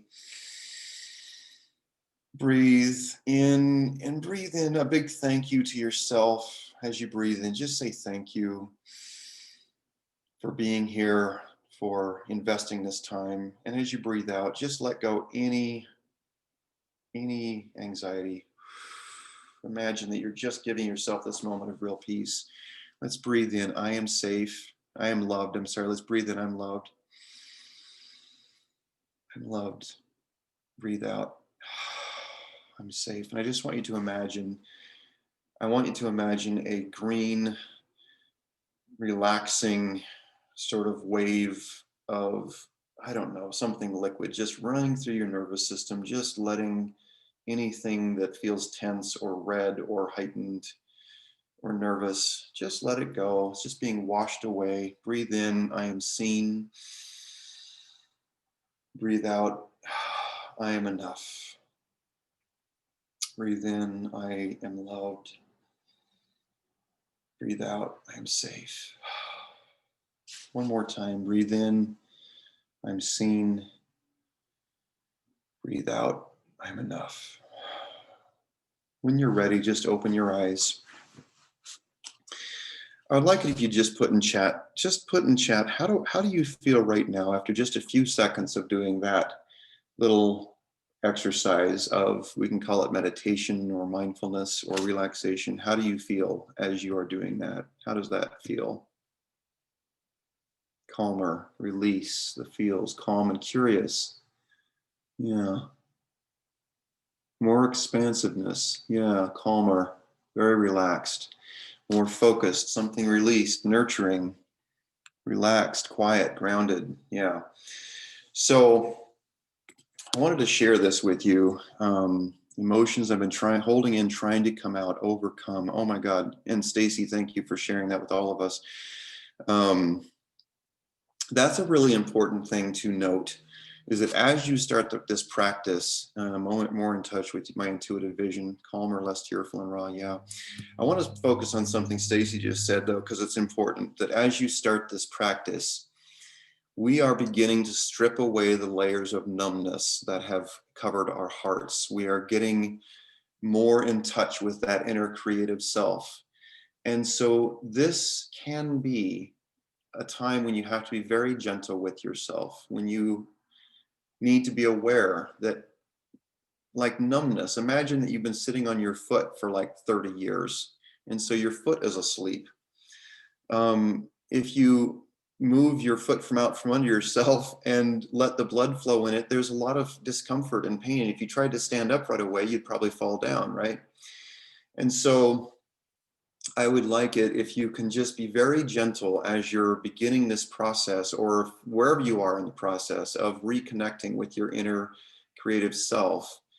Realize it's not always going to be comfortable or blissful at first. Realize that if you try to jump right up and go do a bunch of stuff on that foot that's been asleep, where the circulation's been cut off, it might not support you. You might fall down. You might feel very awkward. It might tingle and have pain. So as you're doing this process of healing that connection, of coming back into tune with who you are, realize that it might not be perfectly comfortable, and do a little bit at a time, right? So I'd like to suggest to you that if you'll make a promise to yourself that you'll spend about 5 or 10 minutes every day, just 5 minutes.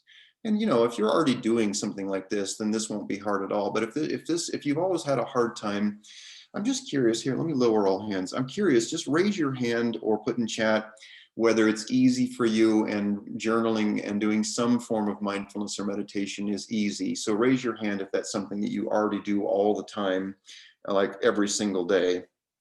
Bunch of hands coming up. Yeah. If I had built this in as a poll, then we'll be able to see the actual percentage. So a bunch of you have already, I'm seeing about 16 hands up right now. And so, probably about 20 or 30% of us do this every day. And what I would like to do is invite those of you who don't do this every day. And by the way, you didn't get a bad grade if you didn't put your hand up. I think that the majority of people, this is something that's not easy for us, and we are actually conditioned away from tuning into our inner self. And so what I want to invite you into is, if you're already doing it, I'd like to invite you to commit to yourself to doing it a little bit more deeply. And if you aren't doing it at all, commit to just doing a little bit of it each day and see how it feels, right? So I would use the journaling practice here. Let me go ahead and just get you that link so that you can use this stuff. And let me bounce over there. If you don't already have my creative self journaling practice, you can find that at jacobnorby.com actually. And you can opt in and you'll get it by email, but I was actually going to just give you a link. Let me see if this will pop up here. So I can give you the whole shooting match PDF without having to opt into another thing. If you'd like to be on my email list, you can go to my website at jacobnordby.com and all of that. I would love that, of course. But I just want to give you this full scoop right now without having to put yourself on yet another email list, unless you really, really want to be. I'm scrolling through and finding this, so give me a second. But I want to encourage you to begin using this, because I know that if you do this, and as you do this more often, I've seen it happen in my life, and I've now witnessed it in the lives of so many people, that I've just watched it create miracles. I've watched things that shouldn't have happened, good things that shouldn't have happened, given the past history, given the circumstances, given all the rational reasons why some of these things shouldn't have happened. But these things do begin to happen as you go in and connect with your creative inner self. I'm going to put this in the chat right now. Oop. All right, so here is to everybody. Okay, there we go. So I'm putting a link in chat right now, and all you have to do is click this and it will launch a PDF, and then you can save it to your computer.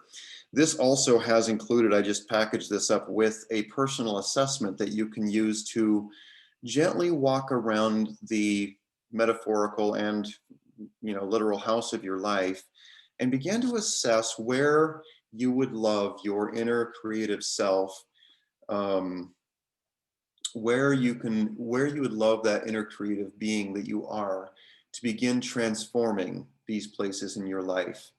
And I would love it if you could just imagine that your inner self, this green zone self, this bowl full of light, is like the sap in a tree or the blood in your body. It wants to and needs to circulate through every single part of who you are, like the sap in a tree. It needs to go through every branch and twig, every limb, all the way from the tips of the roots to the tops of the branches. It needs to be in every part. And like blood in your body, any part of your body where your blood is not flowing is a part that begins to die, that begins to become not functional. And so I would love it if you could imagine that what we're doing here is really reconnecting to this self that wants to heal and transform every part of your life that is not currently full of joy, full of possibility, full of potential. Some of you are saying good night. Some of you are saying you have to run, and my God, I love you and thank you for being here. I would love it if any of you has let me just lower some hands here. I would love it if any of you would like to jump on, raise your hand and jump on here and talk to me in person. Let me undo my spotlight thing, and so that you could do that. I would love it if you could share with me something that you would love to transform. Like, what is a miracle that you would love to see in your life? What's one thing that you'd like to plant a seed of tonight and begin to use the power and resources of your inner creative self to transform? And if you don't want to raise your hand, we'll only have time for a couple here. But if you'd like to put some of these into the chat, if you want to share your dream or your miracle, what it is you would love to see happen, then share it with us in the chat. I'm going to bring Sandra up here. Sandra, I'm going to bring you up to talk with us. So let's take a second. It always takes a minute for you to transfer over here. And I'll see you coming in just a minute. And then you can turn your mic off. While you're coming in, I'm going to read some of these here. I want to feel young, wild, and free again. Anything else you want to drop in chat here? I would love to see that. I'm going to put the link to that PDF back in here again. All right, let's see if we have Sandra coming in yet. Nope, I don't see Sandra. Oh, you must have dropped out. Okay, let's go to the next one. How about Chris? I'm going to bring you up to panelist. Let's talk about something that you would love to see as a miracle, as a creation that would really make a difference in your life in this coming year. Let's see if you come on in here, Chris. It looks like the system's trying to bring you over. Jessica says, I'm fading fast. We'll definitely watch the replay. Yeah, everybody who's got to go, I totally get this. Kathy says, I want to be more aware of the magic. And before you go away, I just want to say thank you. Thank you for being here. Thank you for joining your energy here and showing up with love, like I love you. Thank you. Let's see. I don't know why I'm having a hard time bringing people over to chat with me. I'm curious if I've done something that is not working. Let's see if we can bring Bethany on, because Chris just disappeared. So let's see if we can bring Bethany. I'm going to promote Bethany to panelist. Let's see if this works. Looks like it's trying to work. Let's see, Bethany. Let me say, oh, there you are, Bethany. It's working. Hey, can you hear me? Great, I sure can. How are you? Good, how are you? Good. And let me just say, let's just take a minute, Bethany. I want to be able to really spend time with you. But before we do, let's just say goodbye to everyone who can't go or can't stay anymore. Thank you for being here. I love you. Thank you for supporting my new book. But more importantly, thank you for being part of this thing we're doing together. Like, you're so important. Thank you. So Bethany, you're on. Well, first of all, it's nice to just get to actually meet you. I know we talked a little bit, through the Gathering of the Creatives, but it's just been really good to get to see some more of your work tonight. I appreciate you taking the time to do this. I think it's really interesting. Yeah, thank you. I'm so happy you're here. Where are you from, Bethany? I was born in Lubbock, but raised in Midland, Texas, and now I'm back in Lubbock to attend Texas Tech. So. Oh my God, that's cool. What are you going to take? What are you taking? Right now, I'm working on my PhD in mass communication. Dear God, so you're smart. I try. Well, you must be, because you're working on a PhD. What did you select as the miracle, the change, the whatever it is you want to call it? What's the seed you want to plant? Right. The first thing that came to me just as instinct right now, honestly, is just genuine communication. Specifically with my mom, we're not really seeing eye to eye right now. I have a family member who doesn't take the pandemic very seriously and refuses to wear masks and stuff. It's a long story. But I finally just kind of got fed up and said some things that I probably shouldn't have. And so I've been trying to kind of, repair that with her. And we're finally just kind of in a gridlock. And that's been really tough because, that's mom. Like, I just want her to be a mom again. Yeah. And so that's something that I've kind of just been reflecting on in general lately is, how often do we stop and actually listen to the other person anymore? Yeah. And I think that's something that's so important, especially with everything that's going on, in the world, in our country. So let me ask you this, because I so agree with that. My God, just being able to listen and hear. Do you feel okay about telling even a hypothetical situation where that hasn't felt true? Can you give us a quick story about a situation where it didn't feel good? Communication wasn't working? Well, basically with her, I would say, unless I change the way that I feel about him not being safe, it's not going to fix anything. And so, you try to communicate and you try to listen to the other side, and no matter what I do, it's not working. And that's hard as a communicator by trade. I'm just like, listen, we're trying to talk through this.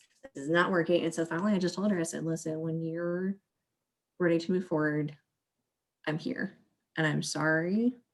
And I know eventually we'll work it out. It's just, whoa, How do you feel about that gap there that doesn't seem crossable? How does that feel to you? I kind of go back and forth on that one. Yeah. Because one day it's kind of like, okay, this is just silly. Like, of course we can move through this. And then, the next day it's kind of overwhelming of like, wait, are you, are we good? What's going to happen? How are we going to do this? And so I think it's something that you just kind of have to learn to deal with. And I think a lot of us have gaps like that, whether it's, a family member or a friend or anything else. So describe some of the actual emotions though. Like what are some things that come up when it's not feeling good? Just give some names to these things. Well, I would definitely say anxiety, a panic. I did have another panic attack. It's my first one since last summer. It was last week. So, things like that, just being overwhelmed. Mhm, And honestly, just kind of frustrated mhm. because it's like, listen, I know I messed up, but at the same time, I feel like it's not just me who's doing things wrong in the situation. So, um, just that kind of confused feeling too. Okay, so, and by the way, we are right at 2 hours. So anybody who needs to run, I get that. What do you mind if I share the list of books real quick, Yeah, Bethany? go for it. Okay, Absolutely.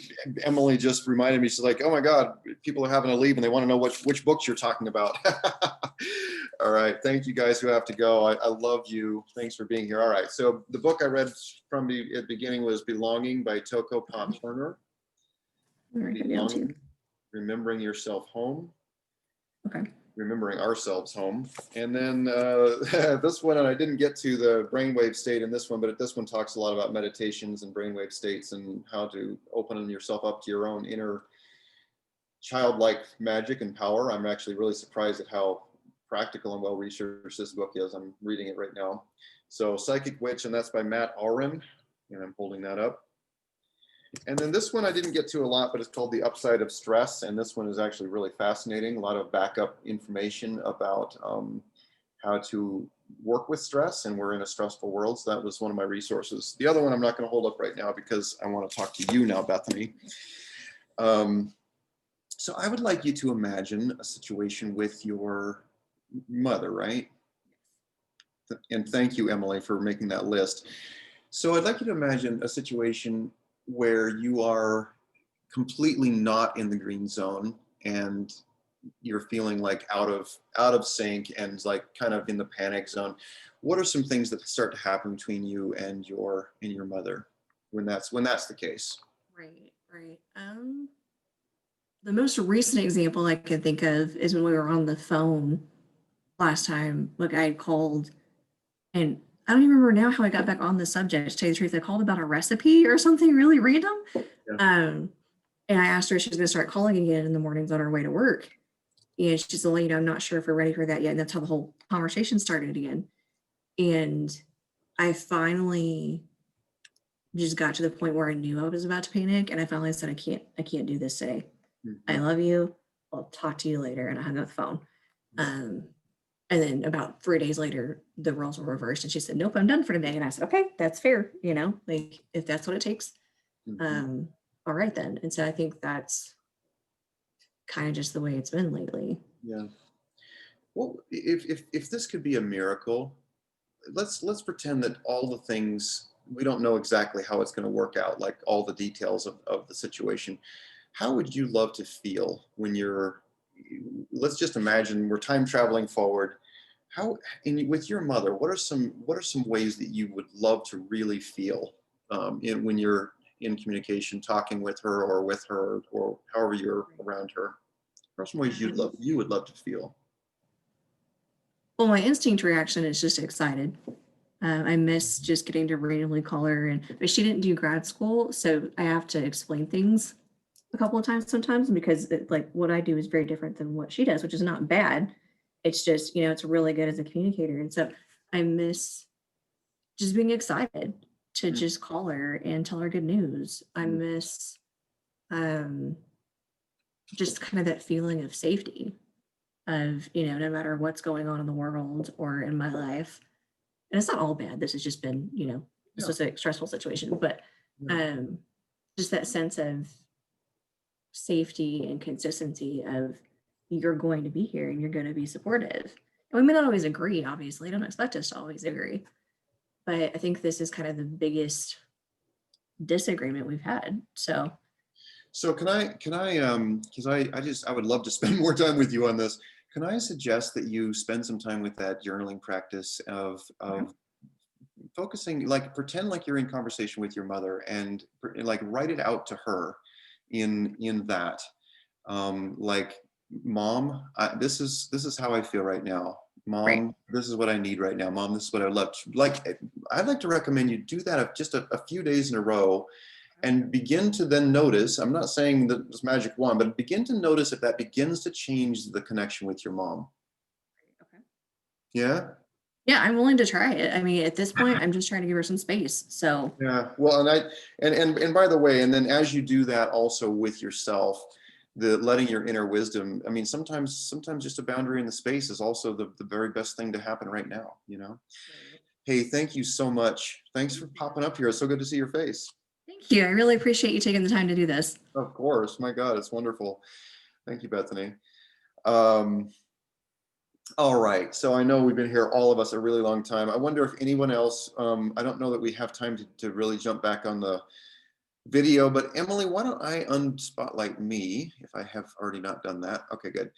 Why don't you help me know if there's any cleanup we need to do or wrap up or just a great big group hug we need to send everybody? What do you feel like we need, since you're helping me keep my head straight? Well, it's great that you were able to talk with Bethany. There were not very many questions in the question and answer, and Bethany was the one biggest question. So, you answered a lot of her question just in your presentation, but then, getting to spend that time with her, I think, was helpful. I think it feels pretty well rounded out. Feeling pretty solid. Well, Emily, you're a mother and a wife and a busy person who runs a practice and everything else. So I just want to say a big appreciation to you for being here tonight and helping me. And not just with the technical things, but like showing up as yourself. Like, you hold a very special energy. And so it just means a lot that you're here. Thank you. So happy to be here for you. Thank you. And you know what, everyone, if I'm being honest, I really need to go because I need to pee right now. I'm starting to get antsy there. So I want to thank you so much for being here, and good night, and I love you, and thank you for joining me with this. And I'll make sure, if you're on the email list, of course, I'll make sure you get the replay, but also that we can connect in other ways together, and keep doing this thing together. So bless you. I wish I had something terribly profound, but I love you. Thanks for being here in this world right now as you. Good night.